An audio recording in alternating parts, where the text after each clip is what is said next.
Aquele salve aos estudiosos da lei, vamos retomar aqui no título 2 das licitações, capítulo 1 do processo licitatório. Artigo 11. Artigo 11. O processo licitatório tem por objetivos: 1. Assegurar a seleção da proposta apta a gerar o resultado de contratação mais vantajoso para a administração pública, inclusive no que se refere ao ciclo de vida do objeto. 2. O processo licitatório tem por objetivos assegurar tratamento isonômico entre os licitantes, bem como a justa competição. Inciso 3. O processo licitatório tem por objetivos evitar contratações com sobrepreço ou com preços manifestamente inexequíveis e superfaturamento na execução dos contratos. Inciso 4. O processo licitatório tem por objetivos incentivar a inovação e o desenvolvimento nacional sustentável. Parágrafo único. A alta administração do órgão ou entidade é responsável pela governança das contratações e deve implementar processos e estruturas, inclusive de gestão de riscos e controles internos, para avaliar, direcionar e monitorar os processos licitatórios e os respectivos contratos, com o intuito de alcançar os objetivos estabelecidos no caput deste artigo, promover um ambiente íntegro e confiável, assegurar o alinhamento das contratações ao planejamento estratégico e às leis orçamentárias, e promover eficiência, efetividade e eficácia em suas contratações. Artigo 12.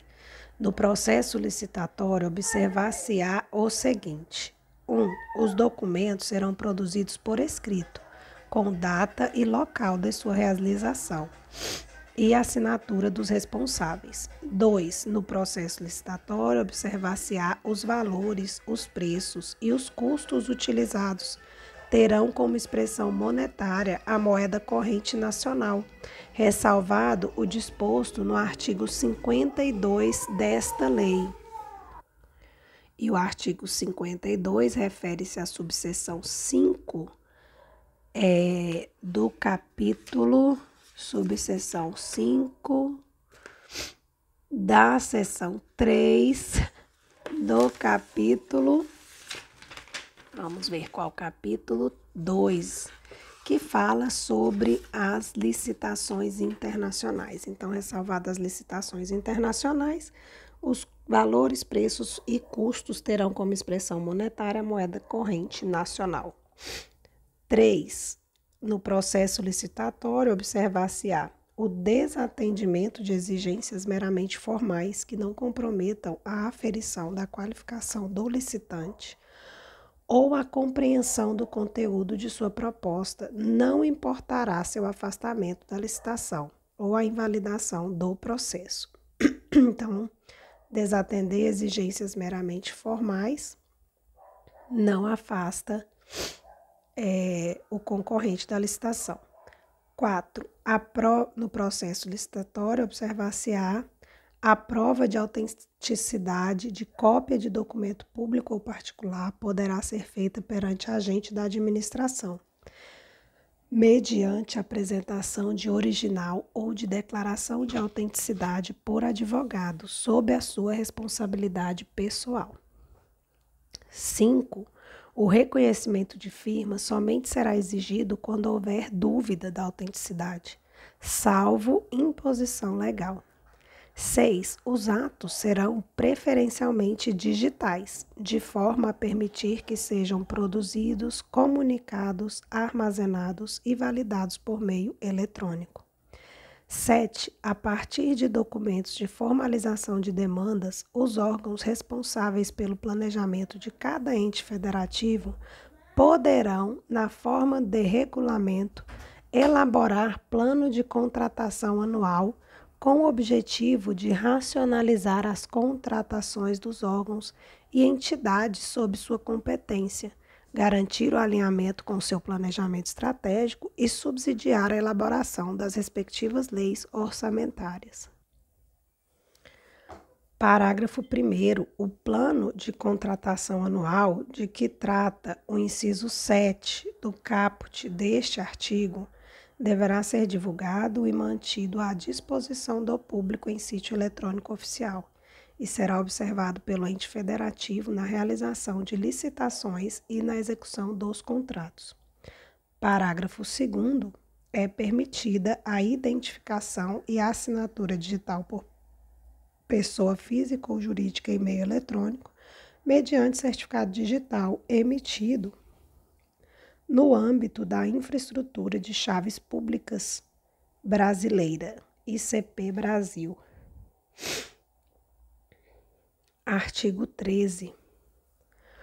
Os atos praticados no processo licitatório são públicos, ressalvadas as hipóteses de informações cujo sigilo seja imprescindível à segurança da sociedade e do Estado, na forma da lei. Parágrafo único. A publicidade será diferida. 1. Quanto ao conteúdo das propostas até a respectiva abertura. E 2. Quanto ao orçamento da administração, nos termos do artigo 24 desta lei. E o artigo 24 prevê que, desde que justificado, o orçamento estimado da contratação poderá ter caráter sigiloso, sem prejuízo da divulgação do detalhamento dos quantitativos e das demais informações necessárias para a elaboração das propostas e, nesse caso, o sigilo não prevalecerá para os órgãos de controle interno e externo. Isso está previsto lá no artigo 24. Antes de irmos aqui para o artigo 14, vamos só fazer uma comparação aqui entre a 8666 e essa lei, que é a 14.133, sobre os princípios da publicidade, né? A publicidade nas duas leis era um princípio expresso, então ele está expresso tanto na 866 quanto na 14.133. Lá na 8666, a regra era a licitação não será sigilosa, sendo públicos e acessíveis ao público os atos do seu procedimento. Já aqui na 14.133, a regra é os atos praticados no processo licitatório são públicos.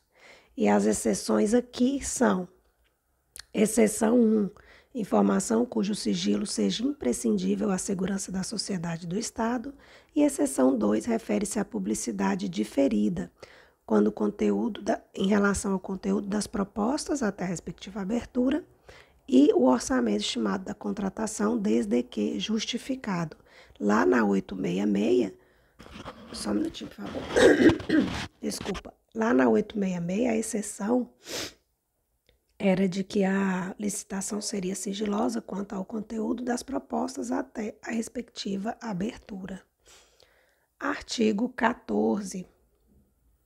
Não poderão disputar licitação ou participar da execução do contrato, direto ou indiretamente, o autor do anteprojeto, do projeto básico ou do projeto executivo, pessoa física ou jurídica, quando a licitação versar sobre obras, serviços ou fornecimento de bens a ele relacionados.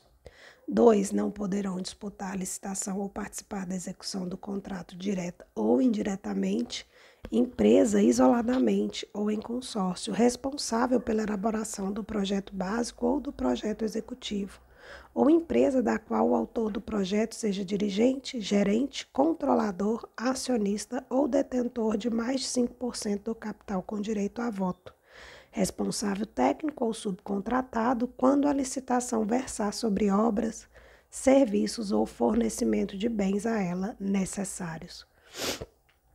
3. Não poderá disputar licitação ou participar da execução do contrato, ainda que indiretamente, pessoa física ou jurídica que se encontre ao tempo da licitação impossibilitada de participar da licitação, em decorrência de sanção que lhe foi imposta.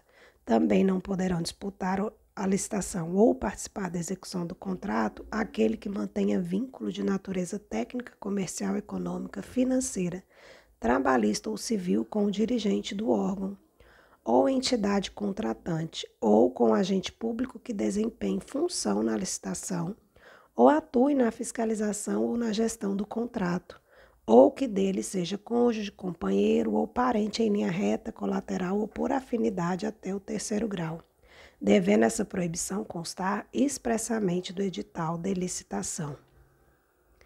Não poderão disputar licitação ou participar da execução do contrato as empresas controladoras, controladas ou coligadas nos termos da Lei 6.404, de 15 de dezembro de 76, concorrendo entre si. Inciso 6. Não poderão disputar licitação ou participar da execução de contrato pessoa física ou jurídica que, nos 5 anos anteriores à divulgação do edital, tenha sido condenada judicialmente com trânsito em julgado por exploração de trabalho infantil, submissão de trabalhadores a condições análogas à de escravo ou por contratação de adolescentes nos casos vedados pela legislação trabalhista. Parágrafo 1º. O impedimento de que trata o inciso 3 do caput deste artigo, que é pessoa física ou jurídica que se encontre impossibilitada em decorrência de sanção. Então, o impedimento decorrente das sanções será também aplicado ao licitante que atue em substituição a outra pessoa, física ou jurídica, com o intuito de burlar a efetividade da sanção a ela aplicada, inclusive a sua controladora, controlada ou coligada, desde que devidamente comprovado o ilícito ou a utilização fraudulenta da personalidade jurídica do licitante. Parágrafo 2º. A critério da administração e exclusivamente ao seu serviço, o autor dos projetos e a empresa a que se referem os incisos 1 e 2 do caput deste artigo poderão participar no apoio das atividades de planejamento da contratação, de execução da licitação ou de gestão do contrato, desde que sob supervisão exclusiva de agentes públicos do órgão ou entidade. Parágrafo 3º. Equiparam-se aos autores do projeto as empresas integrantes do mesmo grupo econômico.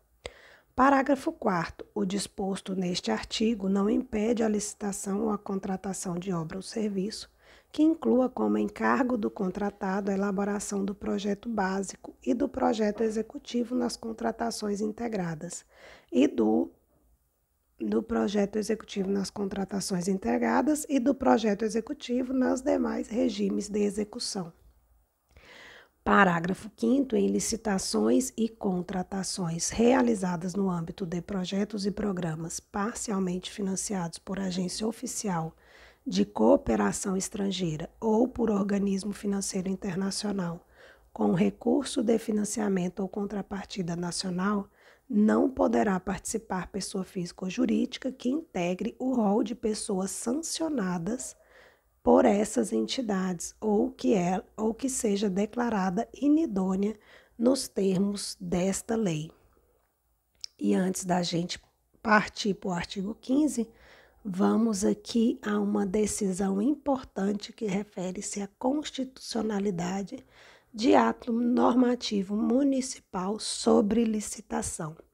Decidiu o STF no informativo 1101 que é constitucional o ato normativo municipal que, no exercício de competência legislativa suplementar, proíbe a participação em licitação ou contratação de agentes eletivos ocupantes de cargo em comissão ou função de confiança, cônjuge, companheiro ou parente até o terceiro grau de qualquer desses, e dos demais servidores públicos municipais.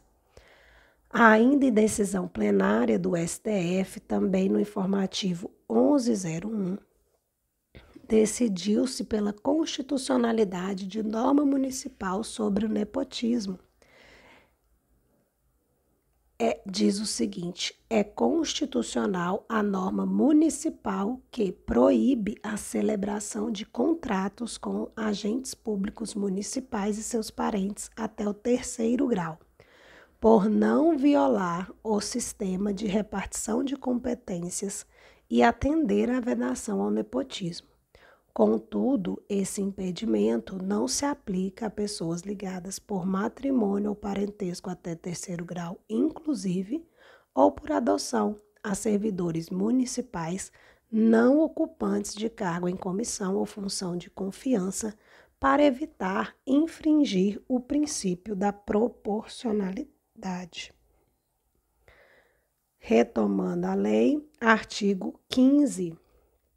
Salvo vedação devidamente justificada no processo licitatório, pessoa jurídica poderá participar de licitação em consórcio, observadas as seguintes normas. 1. Comprovação de compromisso público ou particular de constituição de consórcio subscrito pelos consorciados. 2. Indicação da empresa líder do consórcio, que será responsável por sua representação perante a administração. 3. Admissão para efeito de habilitação técnica do somatório dos quantitativos de cada consorciado e, para efeito de habilitação econômica financeira, do somatório dos valores de cada consorciado. 4. Impedimento de a empresa consorciada participar na mesma licitação de mais de um consórcio ou de forma isolada.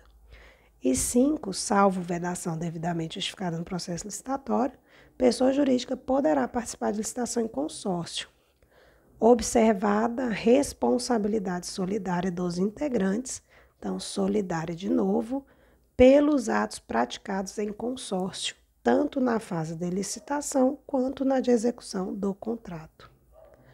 Parágrafo 1º. O edital deverá estabelecer para o consórcio acréscimo de 10% a 30% sobre o valor exigido do licitante individual para habilitação econômico-financeira, salvo justificação. Parágrafo 2º. Esse acréscimo, que a gente acabou de ler, de 10% a 30%, não se aplica aos consórcios compostos, em sua totalidade, de microempresas e pequenas empresas, assim definidas em lei. Parágrafo 3º. O licitante vencedor é obrigado a promover, antes da celebração do contrato, a constituição e o registro do consórcio, nos termos do compromisso referido no inciso 1 do caput deste artigo. Parágrafo 4º. Desde que haja justificativa técnica aprovada pela autoridade competente, o edital de licitação poderá estabelecer limite máximo para o número de empresas consorciadas. Parágrafo 5º. A substituição de consorciado deverá ser expressamente autorizada pelo órgão ou entidade contratante e condicionada à comprovação de que a nova empresa do consórcio possui, no mínimo, os mesmos quantitativos para efeito de habilitação técnica e os mesmos valores para o efeito de qualificação econômico-financeira apresentados pela empresa substituída para fins de habilitação do consórcio no processo licitatório que originou o contrato. E assim como as empresas consorciadas e coligadas, as cooperativas também poderão participar da licitação. A gente vai ver aqui em quais hipóteses. Artigo 16. Os profissionais organizados sob a forma de cooperativa poderão participar de licitação quando: 1. A constituição e o funcionamento da cooperativa observarem as regras estabelecidas na legislação aplicável e, em especial, a Lei 5.764 de 71, a Lei 12.690 de 2012 e a Lei Complementar 130 de abril de 2009, que são as leis que regem as cooperativas. 2. Os profissionais organizados sob a forma de cooperativa poderão participar de licitações quando a cooperativa apresentar demonstrativo de atuação em regime cooperado, com repartição de receitas e despesas entre os cooperados. E 3. Qualquer cooperado com igual qualificação for capaz de executar o objeto contratado, vedado à administração indicar nominalmente pessoas. 4. Os profissionais organizados sob forma de cooperativa poderão participar de licitação quando o objeto da licitação referir-se, em se tratando de cooperativas enquadradas na Lei 12.690 de 2012, a serviços especializados constantes do objeto social da cooperativa, a serem executados de forma complementar à sua atuação. E agora a gente vai para o artigo 17, que é muito cobrado nas provas, então prestem atenção nesse ponto aqui, principalmente na ordem dessas fases, porque eles costumam trocar na prova a sequência dessas fases, tá? Então, artigo 17, o processo de licitação observará as seguintes fases em sequência. Primeiro, preparatória. Segundo, de divulgação de edital de licitação. Terceiro, de apresentação de propostas e lances, quando for o caso. 4, de julgamento. 5, de habilitação. 6, recursal. 7, de homologação. Então, muito cuidado que aqui teve alteração e é aqui que eles gostam de trocar. Na Lei 14.133, o julgamento ele vem antes da fase de habilitação. Parágrafo 1º, a fase referida no inciso 5, que é justamente a de habilitação, poderá, mediante ato motivado com explicitação dos benefícios decorrentes, anteceder as fases referidas no 3 e 4, que são de apresentação de propostas e lance e de julgamento. Então, a habilitação pode vir até mesmo antes dessas duas, desde que expressamente previsto no edital de licitação. Parágrafo 2º, as licitações serão realizadas preferencialmente sob a forma eletrônica, admitida a utilização da forma presencial, desde que motivada, devendo a sessão pública ser registrada em ata e gravada em áudio e vídeo.